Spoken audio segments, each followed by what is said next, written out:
Era uma vez, num reinado muito bonito, chamado Esbórnia,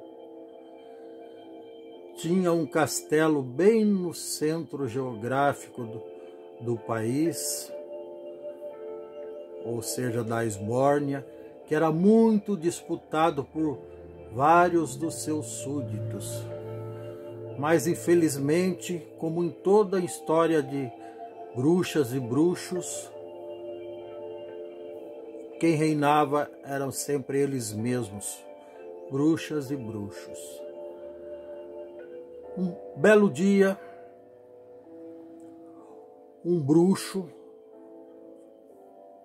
famoso, que tinha sido operário, se encantou com o poder e daí ele passou a disputá-lo com unhas e dentes.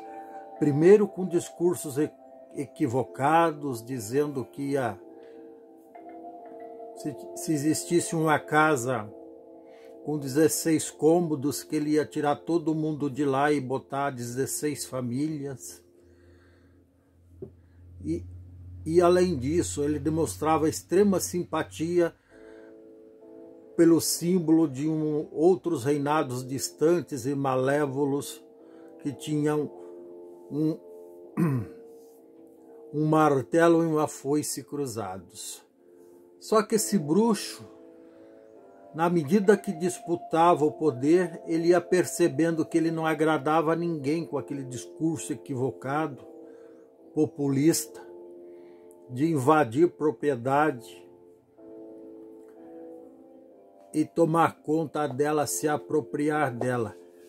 Daí ele teve um insight, naturalmente soprado por algum dos seus conselheiros lá do castelo, ou ainda que não era do castelo, mas que pretendia adentrar ao castelo do poder junto com ele, e disse para ele mudar o discurso, para ele pegar uma nova versão, não tão vermelha, mais cor-de-rosa. Daí ele mudou até o símbolo dele, que era uma abóbora vermelha, virou uma abóbora cor-de-rosa. E esse bruxo, maquiavelicamente, foi conquistando, foi fazendo discursos de ódio, dizendo para os pobres, para os menos favorecidos, que eles não tinham culpa de estar nessa situação, que a culpa era dos ricos, dizendo para o povo do norte do país e do nordeste que eles não tinham culpa de ser nordestinos, que eles deveriam estar em outro lugar do país. Aquele discurso de divisão de nortistas e sulinos, nordestinos e sulinos, nós e eles, ricos e pobres, patrões e empregados, e ele foi pregando reiterada e dissimuladamente a divisão entre os grupos, disseminando e semeando ódio entre as pessoas. Era essa a estratégia desse bruxo, que fazia qualquer coisa para almejar o poder. Mas para conquistar o poder, ele não poderia ser autêntico e verdadeiro, porque o que lhe interessava era o ouro que estava nos cofres do governo. O que lhe interessava era o ouro que estava nos cofres da Carvão-Brás, que naquela época não existia ainda energia elétrica, não tinha sido descoberto o petróleo, então, mas tinha uma empresa estatal muito sólida, muito rica, que chamava Carvão-Brás, e ele estava de olho no dinheiro da Carvão-Brás. Outras empresas da monarquia que também lhe interessavam, ele tinha, como ele sabia que o presidente, ou melhor, que o rei, o monarca, tinha o poder de indicar diretorias, daí ele procurou no mercado o que havia de pior para indicar para essas diretorias já muito bem orientados, que deveriam saquear os cofres daquelas estatais e distribuíram uma parte para ele, uma parte para os seus asseclas, a sua quadrilha, o seu bando, e que o resto ficasse com aqueles gerentes nomeados, aqueles diretores nomeados da Carvão-Brás. Isso ele fez com os bancos do reinado, fez com a agência de distribuição de correspondência, que distribuía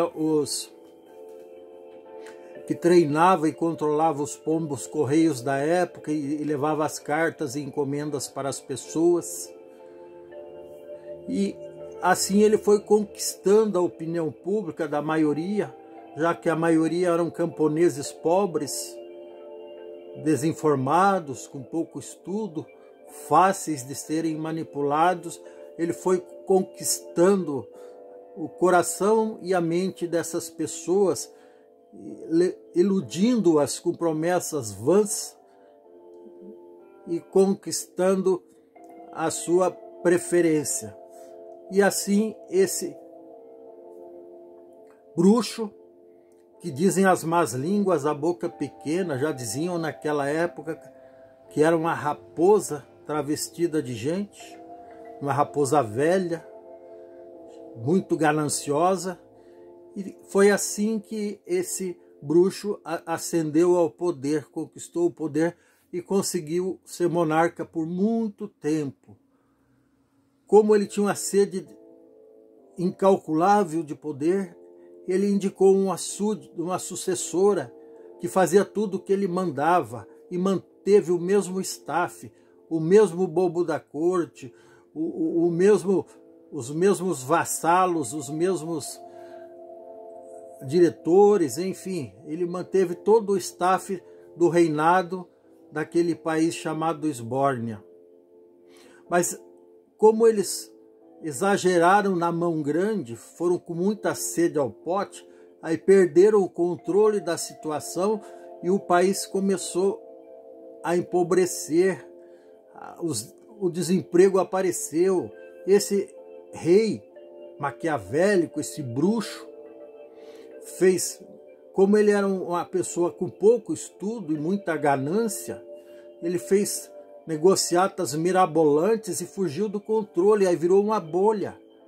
Daí o reinado dele caiu no mandato da sua sucessora. Daí, como esse tipo de bruxo gosta de se fazer de vítima, ficaram gritando nas ruas que eles estavam sendo vítimas de golpe. É muito triste isso. As pessoas não assumirem o que fazem. Vejam o tamanho da maldade, o tamanho da perversidade desse bruxo. Ele assaltou, ele se dizia defensor dos pobres, mas assaltou até os cofres dos fundos de pensão que garantiria a aposentadoria dos servidores públicos. É muito triste isso.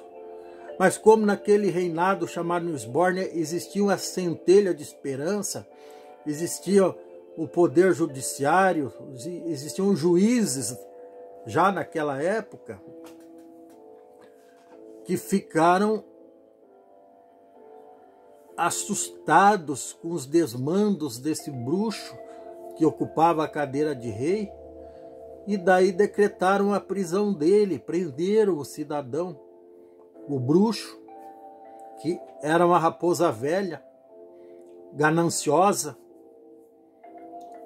Mas daí, como alguns desses juízes eram indicados por ele, então estavam devendo favores para o bruxo, provavelmente foram coagidos ou se sentiram na obrigação de reverter a prisão daquele cidadão que na realidade era ladrão. Muito triste isso, meu irmão. Aí o povo indignado, revoltado, foi às ruas, gritou naquele país chamado Esbórnia, naquele reinado longínquo e distante, gritou nas ruas e conseguiu derrubar a súdita do bruxo ladrão. Mas, como eu estava dizendo, alguns juízes se sentiam em dívida com ele e precisavam encontrar um jeito de anular as penas e as condenações em primeira e em segunda instância por colegiados, não por uma pessoa. Tinha um tal de Sérgio Bobo da época, que estava fazendo um bom trabalho, mas era só o nome dele que aparecia. Tinha muito mais gente por trás dele, outros juízes, provas robustas de todos os crimes cometidos pelo bruxo que era rei. Mas mesmo assim, a coisa desandou e o bruxo acabou sendo solto para desespero de grande parte da nação. Aí, no desespero da situação e vendo aquele povo sofrido, aquele povo maltratado, aquele povo enganado, se vendo na iminência de ver um outro súdito ocupando o cargo de rei, um tal de, não me lembro o nome agora, era um tal de Abobade. Então, esse Abobade estava disputando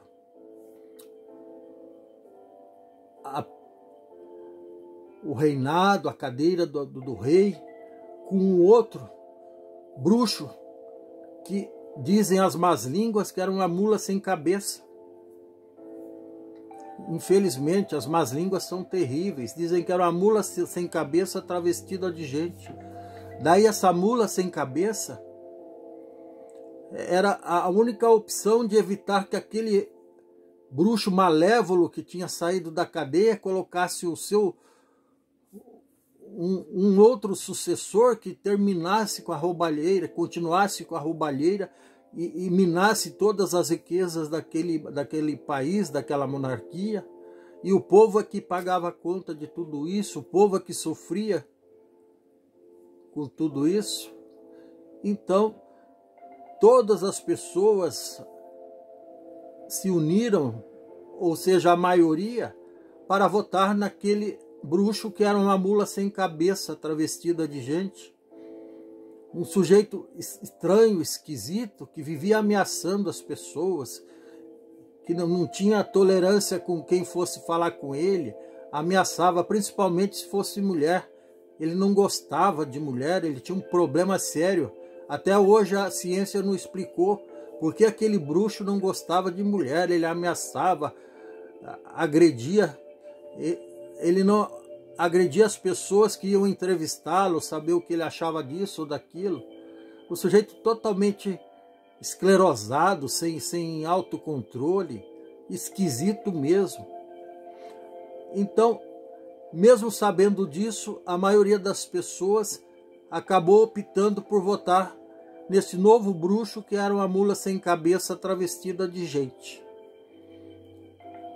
Resumo da ópera.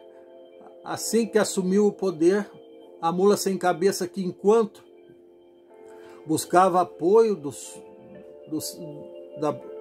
da população, dos seus súditos, dos populares, para conseguir sentar no trono, ele falava bonitinho, mas todo mundo sabia que ele tinha problemas. Ele já tinha lá no gabinete dele, quando ele era parlamentar, ele já tinha funcionários fantasmas, praticava rachadinhas. E veja a coincidência dos dois bruxos, ambos tinham 5 filhos. Tanto a raposa velha quanto a mula sem cabeça tinham 5 filhos. 4 homens e uma menina e uma mulher. Não sei se essa é a regra geral, mas nesse caso específico desses 2 bruxos, ambos tinham 5 filhos, 4 homens e uma mulher cada um. Os filhos do bruxo, que já tinha ocupado a cadeira de rei, só colhiam os frutos que o pai jogava. O pai interferia em empresas da época, junto aos colonos, aos grandes fazendeiros da época, para conseguir vantagem para os seus filhos, todos com pouco estudo, Tá certo que na época ninguém estudava muito, mas os filhos dele iam além, estacionaram bem antes. Então eles não tinham muito o que oferecer, assim como o pai, em termos de gestão pública da monarquia, chamada esbórnia. Então eles só ficavam com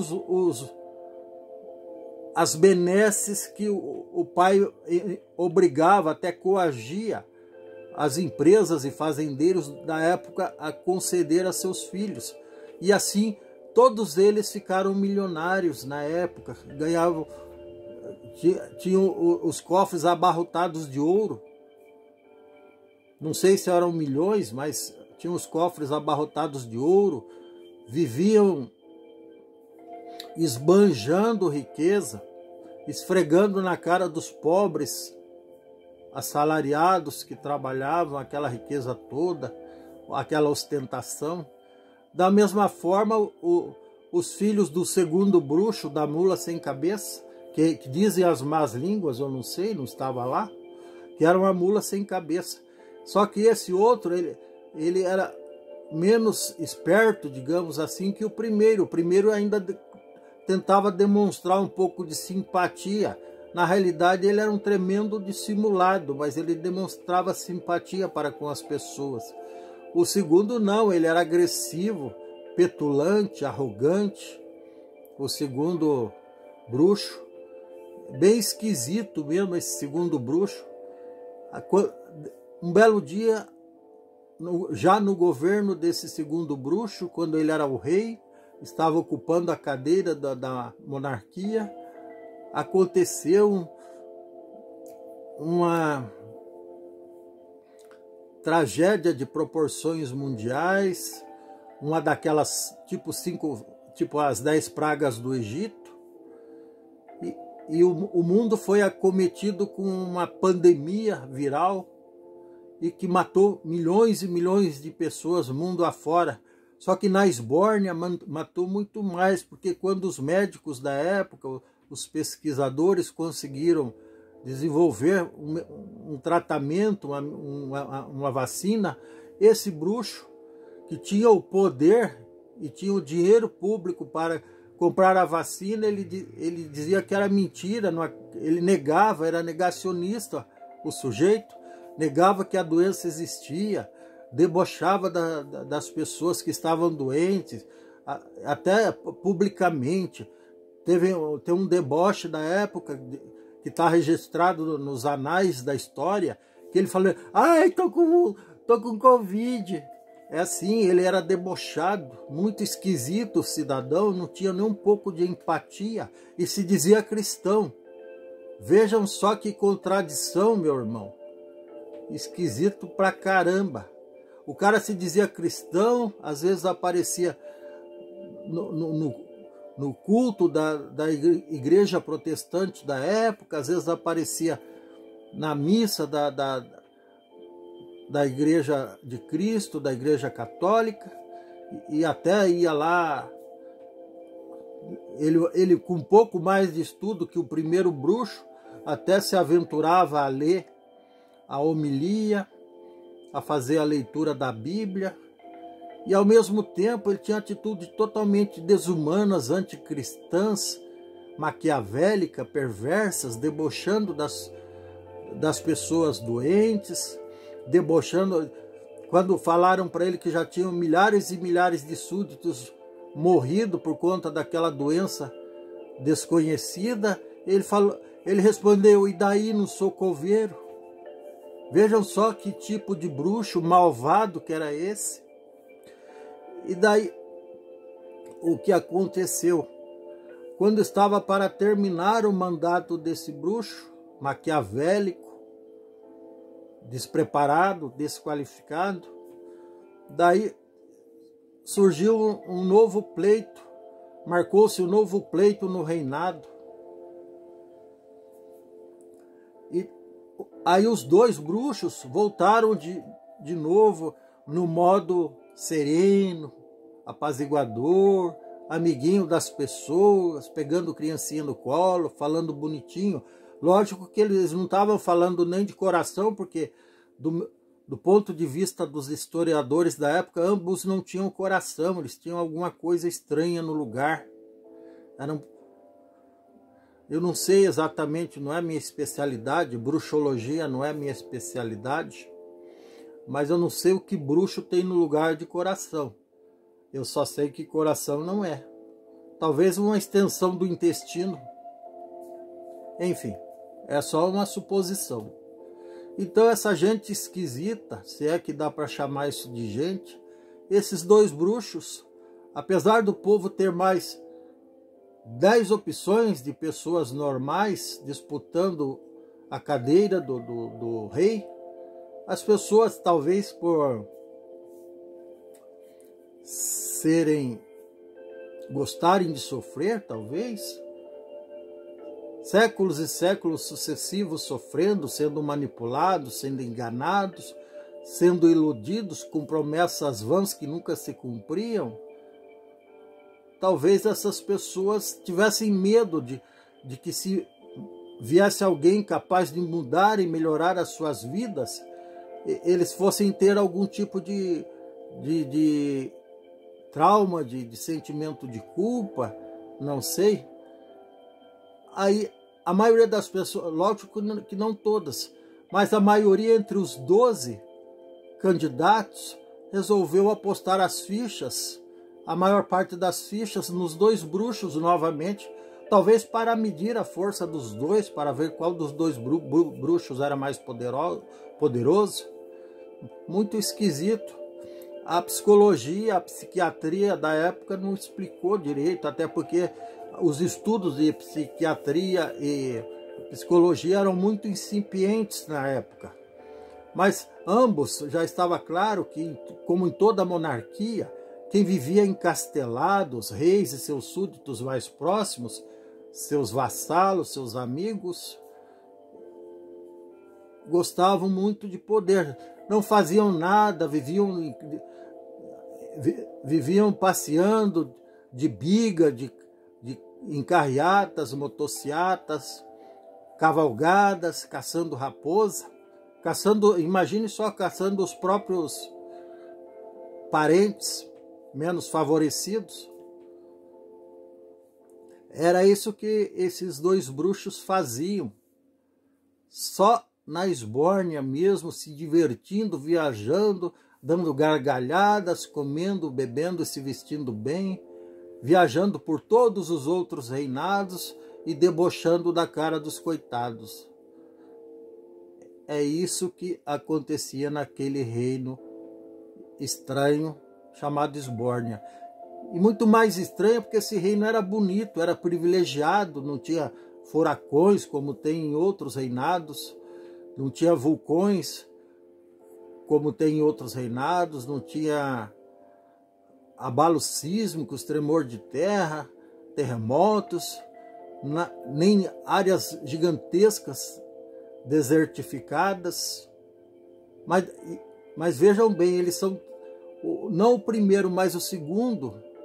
O mula sem cabeça, ele é tão desmemoriado, tão incapacitado, que ele estimula as queimadas, ele quer derrubar as florestas para transformar em desertos. É isso que o cara quer fazer. Ele permite a invasão de terras públicas, ele permite a invasão de terras de outros povos primitivos, de indígenas, só por diversão deve ser.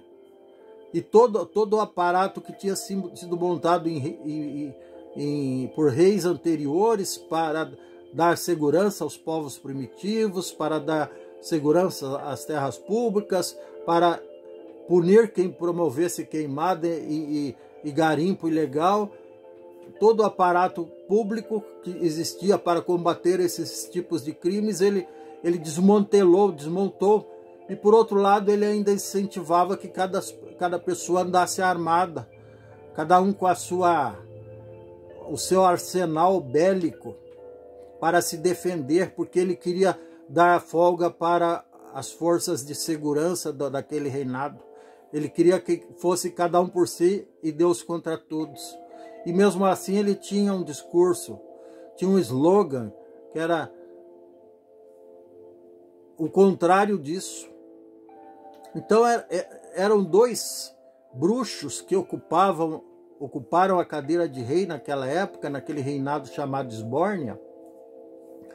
Dois bruxos que eram totalmente dissimulados e por serem dissimulados, eles eram totalmente equivocados. E por serem equivocados, eles eram contraditórios nas suas ações, nas suas atitudes em relação aos seus discursos. Enfim, uma lamentável e triste história de bruxaria. E, infelizmente, amanhã, 30 de outubro, a história vai se repetir. O que podemos fazer? Se você gostou, dê um like, dê um joinha, compartilhe esse vídeo que é de interesse nacional, inscreva-se no meu canal, ative o sininho para receber novos vídeos em tempo real. Um grande abraço, gratidão eterna, um beijo e tchau.